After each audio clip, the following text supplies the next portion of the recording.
À la une de ce 19h30, la loi portant régime de sécurité sociale applicable aux travailleurs salariés et assimilés au Burkina Faso, adoptée ce 6 avril en plénière à l'Assemblée nationale. Le texte devrait améliorer notamment les conditions de travail des salariés du secteur privé. Pensions, allocations, chômage, entre autres, seront impactés. Et puis, Conseil syndical du syndicat national des enseignants du secondaire et du supérieur tenu ce mardi, le CNES dénonce les retards constatés dans la mise en œuvre du statut valorisant adopté l'année dernière. Vous entendrez les arguments des organisations syndicales tout à l'heure. Voilà pour le sommaire. Bonsoir et bienvenue.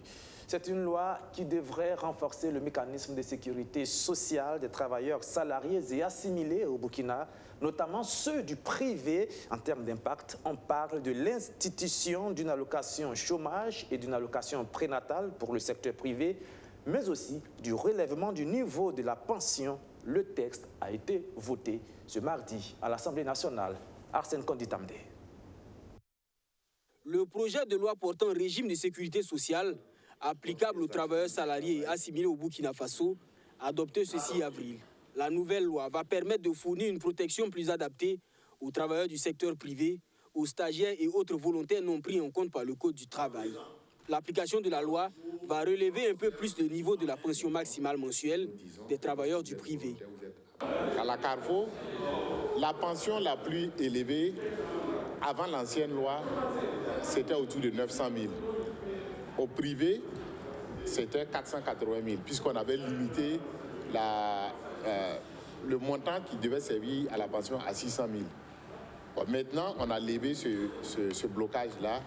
On est passé maintenant à 800 000. Donc, la plus grande pension au privé, avec l'application de la loi et ce que nous projetons, va connaître une hausse qui va atteindre à peu près 540 000, soit à peu près 160 000 francs d'augmentation.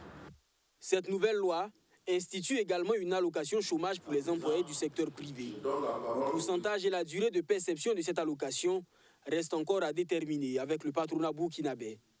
On a décidé d'introduire aussi l'assurance chômage.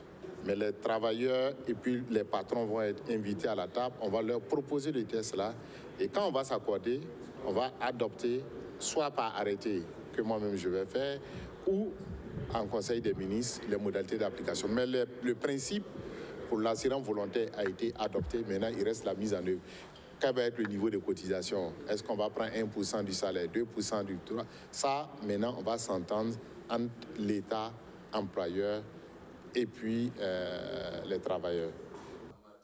Autre innovation de cette loi, l'exemption de certains documents pour les travailleurs enceintes avant de bénéficier de l'allocation prénatale. Elle donne aussi la possibilité aux travailleurs du privé de faire des cotisations volontaires pour mieux préparer leurs vieux jours. Pas que pour mieux préparer leurs vieux jours. Pour les enseignants du secondaire et du supérieur, le statut valorisant devrait contribuer à améliorer leurs conditions de travail. Mais voilà, depuis son adoption, il y a à peu près 1 an, des retards sont constatés dans les modalités d'application dans plusieurs secteurs. C'est du moins ce que dénonce le SNES. C'était un conseil syndical ce 6 avril. Abdourazak Traoré. Plus de 3 ans après la signature du fameux protocole d'accord entre le gouvernement et la CNCE, la coordination nationale des syndicats de l'éducation, les différentes parties prenantes continuent de grogner. L'adoption du décret portant statut valorisant en février 2020 ne change rien. Plus d'une année après cette adoption en Conseil des ministres, le SNES donne de la voix. Le syndicat national des enseignants du secondaire et du supérieur tient son conseil syndical. Jusqu'à l'heure actuelle, là, et notre statut valorisant obtenu grâce à la lutte au niveau de la CNCE, il y a le concours des professeurs agrégés, qui n'est pas encore une réalité. D'abord, le statut a été adopté avec un grand retard, et ensuite la mise en exécution donc, des éléments du protocole d'accord, et notamment le statut, traîne à connaître le jour.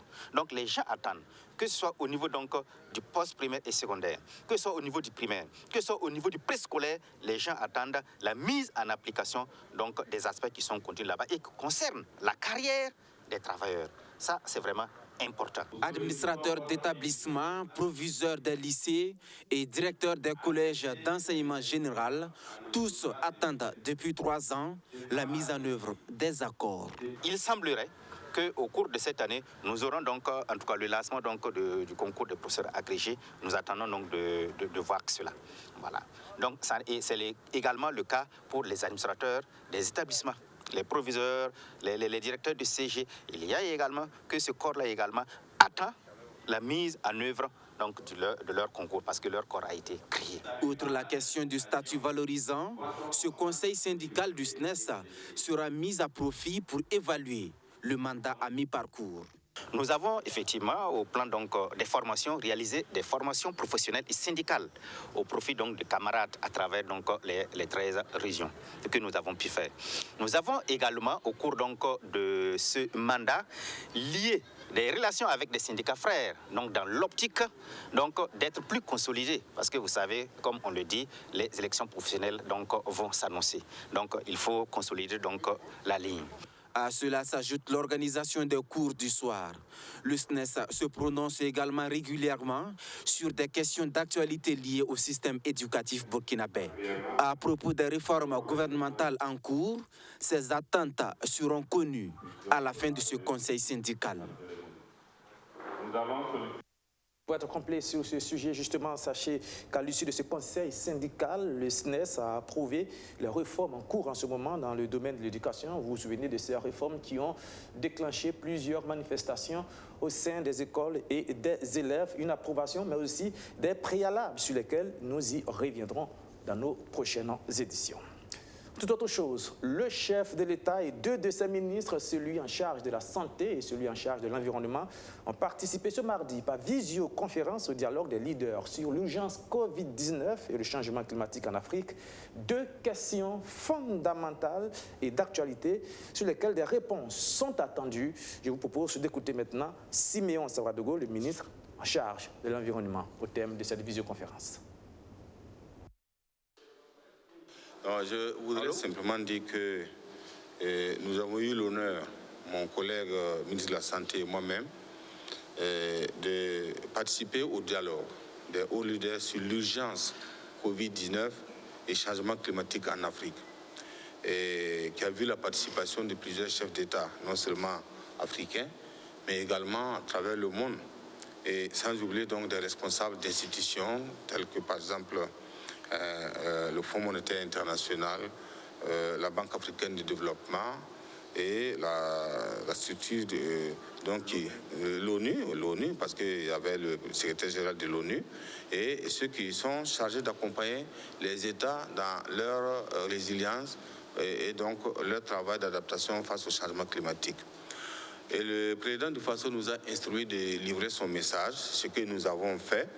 Et ce message peut se résumer donc en cela. C'est le président du FASO reconnaît, dans un premier temps, qu'il y a effectivement urgence face donc à la Covid-19, mais également face au changement climatique, qui du reste est un élément très important vu les dégâts que ce changement climatique-là peut produire à travers les inondations, à travers les sécheresses, à travers les changements pluviométriques, à travers un certain nombre d'éléments néfastes qui peuvent effectivement non seulement constituer des dangers pour l'Afrique, mais également pour le monde entier, parce qu'il s'agit ici de la planète Terre.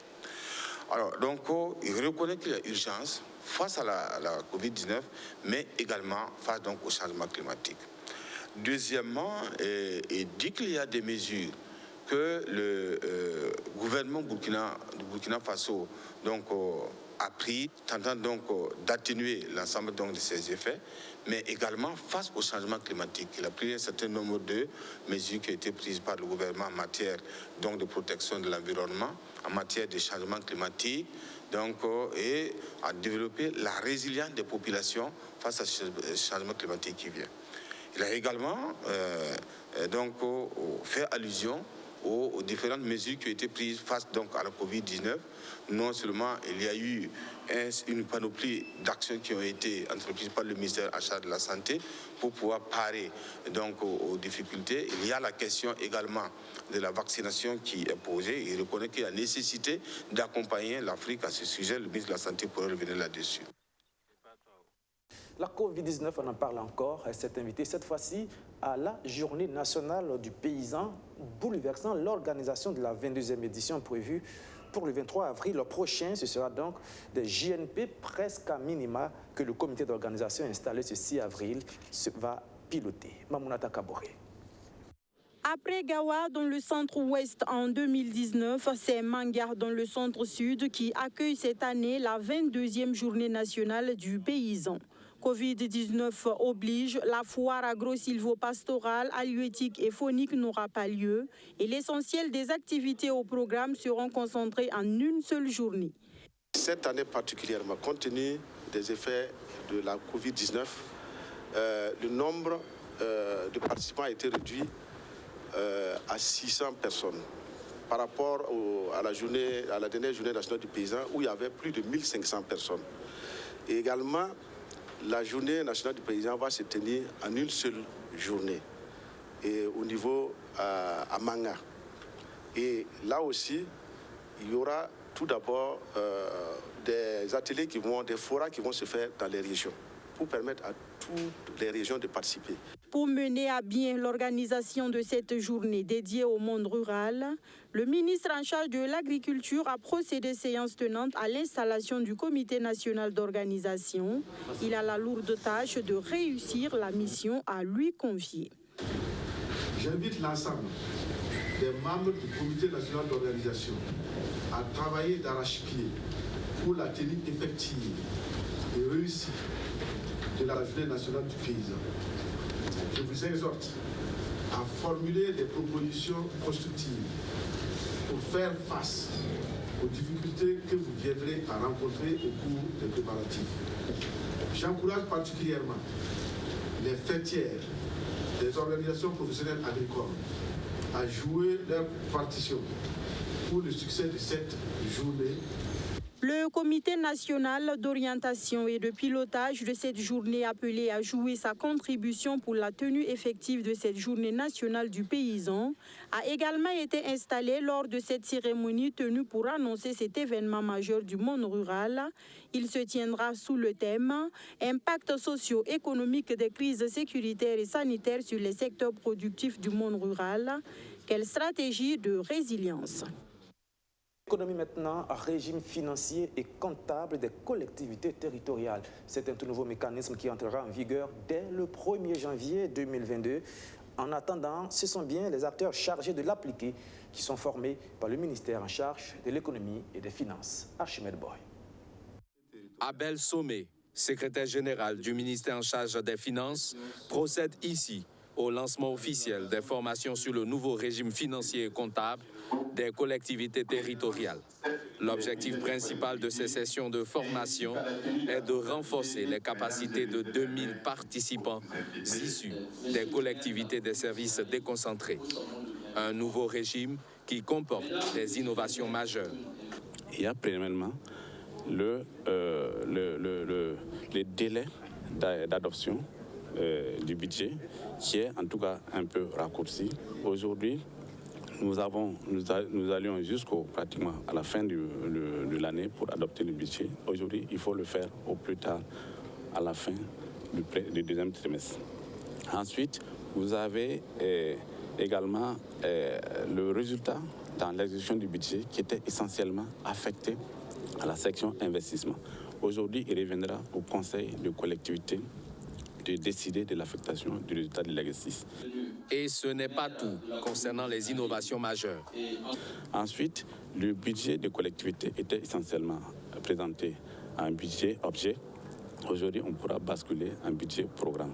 Donc, il y a également la question du délai, le délai de production des comptes de gestion qui était fixé au 30 septembre.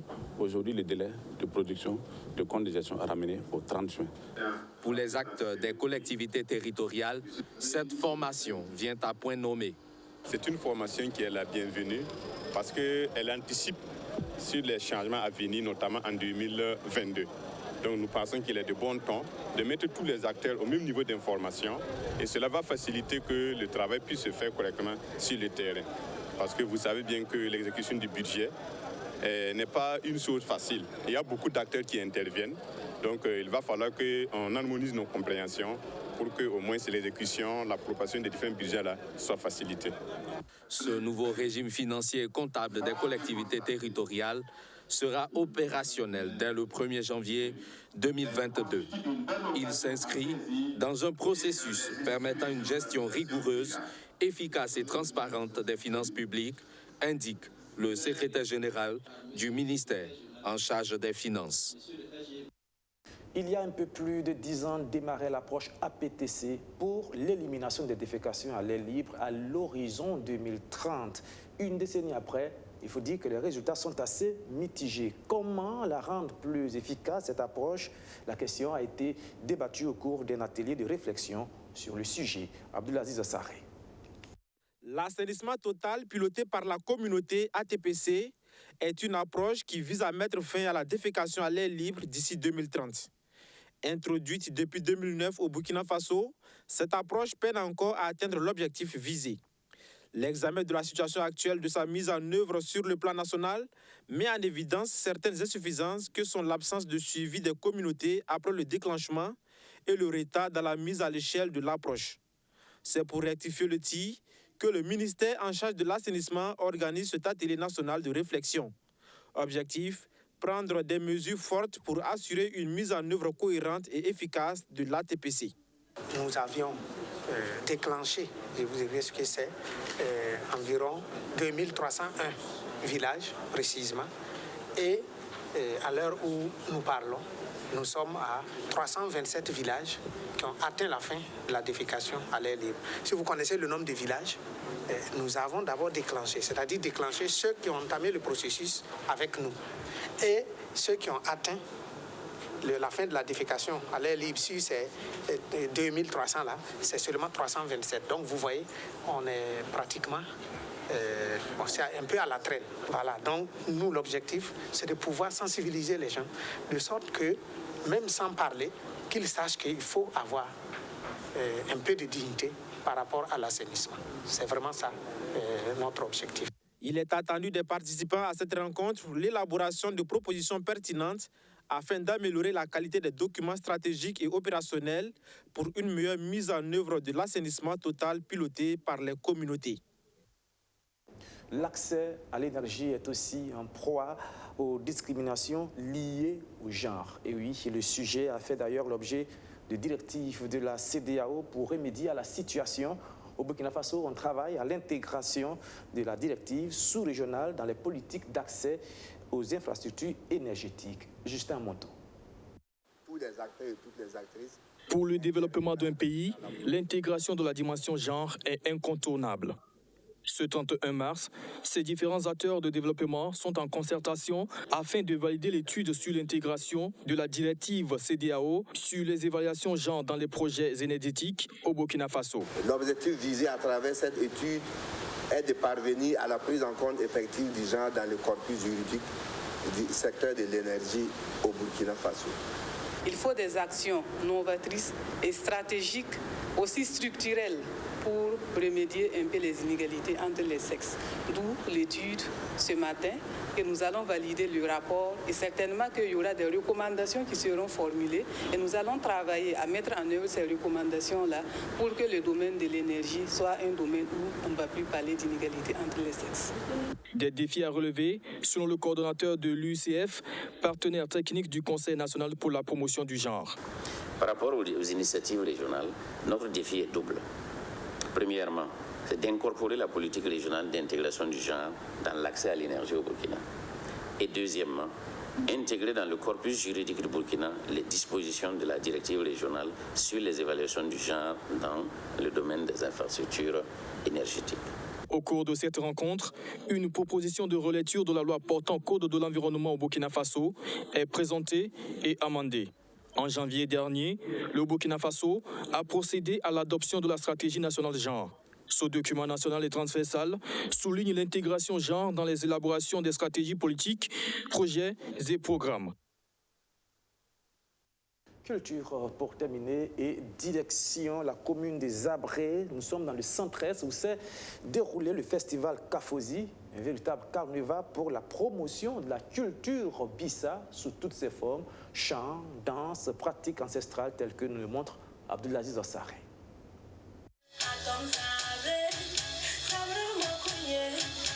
Nous sommes dans le stand des Saré. Forgeron de profession, il montre à la jeune génération les techniques de fabrication de la daba. Un peu plus loin, un autre exposant présente quelques remèdes traditionnels utilisés dans le boulgou pour se soigner. Pendant ce temps, les artistes sur le podium tiennent les invités en haleine.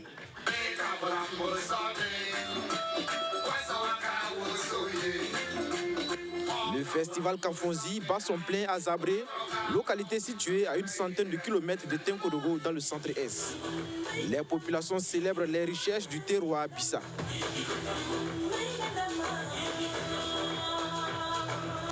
L'événement est devenu un rendez-vous majeur pour les habitants de cette localité. Il permet aux jeunes de renouer avec les us et coutumes menacés par le grand vent de la modernité.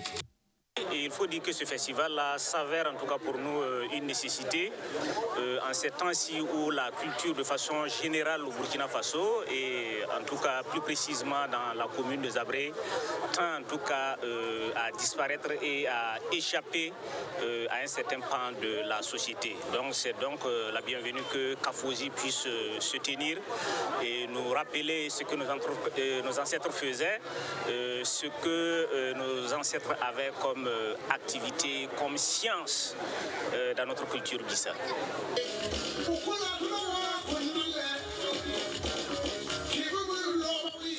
Le festival promeut également la diversité culturelle. Outre la tradition Bissa, toutes les cultures des entités vivant sur le territoire de Zabré sont magnifiées. En tant que préfet du département des Abré, représentant de l'État central au niveau des Abré, nous on se réjouit vraiment de l'existence d'un tel festival dans le département. Comme je l'ai dit tout de suite, ça entre en droite ligne la promotion de la culture par le gouvernement. C'est des initiatives privées en tout cas qui viennent renforcer les initiatives gouvernementales en matière de promotion de la culture. Et en tant que représentant de l'État, nous on ne fait que vraiment nous en réjouir.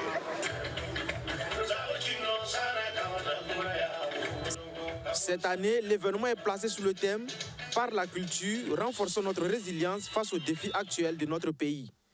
L'idée est de participer à relever le défi du vivre ensemble, mis à mal par les conflits intercommunautaires.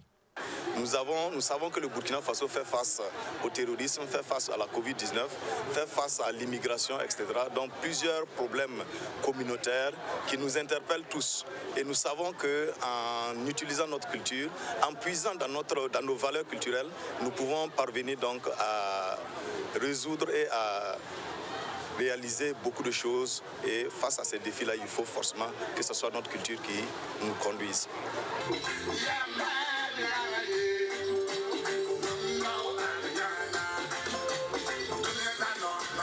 Le festival Kafonzi, qui signifie y penser en langue Bissa, se poursuit jusqu'au 11 avril prochain.